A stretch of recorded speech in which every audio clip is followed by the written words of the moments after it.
Vice President Harris, welcome to Wisconsin. It is good to be back. Thanks for you. making time. Of course. Big day here in Wisconsin. You're talking about this billion-dollar investment, broadband investment, to try to improve access and equity when it comes to internet services.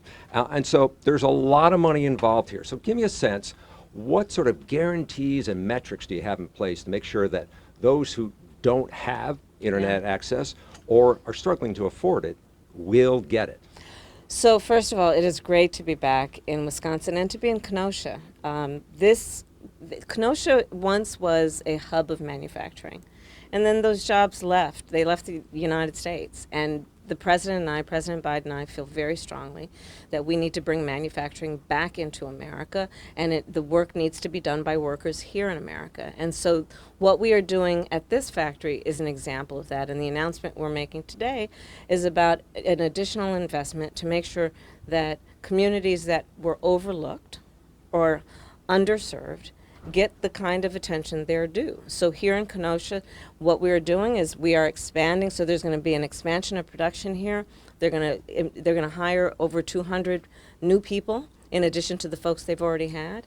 And it's going to be about also instilling in us as Americans a great sense of pride that the kind of things that we need to survive every day, like broadband and high-speed internet, it's going to be manufactured. The work is going to be done here to lay the groundwork, literally, for families to be able to afford and have access to high-speed internet. So this is part of the new term we're hearing, right? Bidenomics. Bidenomics. Yes. I'm still trying to learn that term. Well, let me tell you what Bidenomics means. All right. Bidenomics means that the President and I have intended from the beginning that we're going to build up and build back up America's economy, not through some trickle-down thing where if the wealthy get it, then maybe it'll trickle down to the rest of us, but instead investing in working people. And so it has been about bringing over 800,000 new manufacturing jobs to the United States. It has been about building up America's workforce. We've created over 13 million new jobs since we took office. It's about building back up wages, and it's also about bringing down cost. For example, for our seniors, we've now capped the cost of insulin at $35 a month. We had so many seniors who were trying to decide if they could pay for their insulin or put food on the table. So this is the kind of approach that is representative of Bidenomics, which is about an investment in America, in working families, and in just lifting people up. The president's job approval numbers in Wisconsin in a recent poll show that he still has low numbers. Does that suggest to you that Bidenomics isn't working or benefiting everyone? Well, I'll tell you, I'm traveling the country, and I hear from everywhere I go, whether I'm in a rural town or an urban town, and I'm traveling all corners of our country. People are thankful. For example, look at the issue of medical debt. For so long, our seniors in particular really were suffering under medical debt. They just couldn't afford their prescriptions. We've now capped the cost of prescription medication at $2,000 a year for our seniors. Building back up America's roads and bridges. People are tired of being required to travel over potholes and bridges that are breaking down, and it's expensive when all your tires, when you lose your tires are ended up being flat because of those roads and bridges.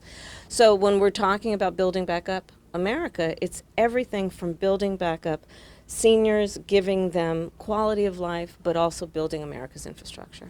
Let me ask you about another big topic Sure. here at home, and it's about the American soldier Travis King Yeah. in North Korea. He is from the Racine area, and as you can imagine, his family's very, very concerned about him. Are you able to meet with them, reach out to them, talk about what the White House is doing about his situation in North Korea? Well, first of all, it's just tragic, and I really, I know how his family is suffering, and we're doing everything we can to bring him home. The Department of Defense is working actively on this.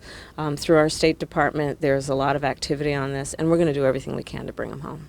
I want to ask you about another situation in Milwaukee, and it's around Milwaukee youth. You can find it's a diverse group of people. Some are thriving and surviving, and others are struggling. We have seen 172 young lives lost since 2017, mostly through gun violence. In fact, we heard from one community leader who's told us he sees black children dying every day and there's no sense of urgency to stop it or prevent it. Is there a sense of urgency in the Biden-Harris administration? And what would you say to this community leader to give him hope? Well, let me first acknowledge that it is tragic that in America, the leading cause of death of our children is gun violence. It's the leading cause, not a health issue. Gun violence is the leading cause of death of America's children. 1 in 5 Americans has a family member who has died as a result of gun violence. And what I find to be so compelling is that the solutions are at hand, but there are a whole lot of people in Congress who don't have the courage to step up and do what is necessary. We need an assault weapons ban. Those are weapons of war. They have no place on the streets of a civil society. We need universal background checks. Our administration has been able to pass some of the first gun safety legislation in 30 years, but we are confined to what we're able to do in a limited amount of span. What we need is Congress to actually pass reasonable gun safety laws, background checks, red flag laws, and then what we need to do around assault weapons. Wisconsin has an 1849 abortion ban law in place. After the Supreme Court decision was reached on Roe v. Wade, prior to that, it was a 20-week ban on abortion. So my question for you is, what is your position on protecting reproductive rights, while those and others are saying they want some protection as well for fetus viability? Let's start with this.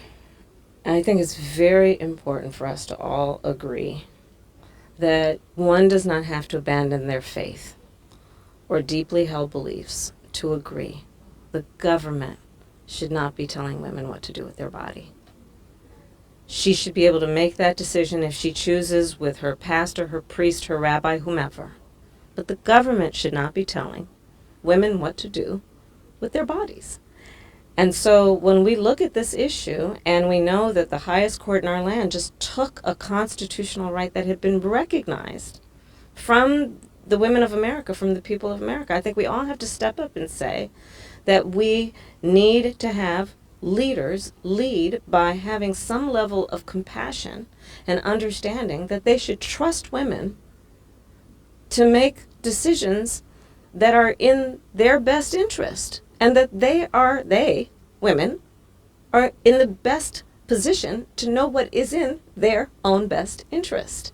It's that simple. No laws? It's not about saying that, it is about saying that we need to first of all codify and put back into place the protections of Roe v. Wade. That is what we are fighting for. And when Congress does that, the president will sign it. Thank you for your time. Thank you.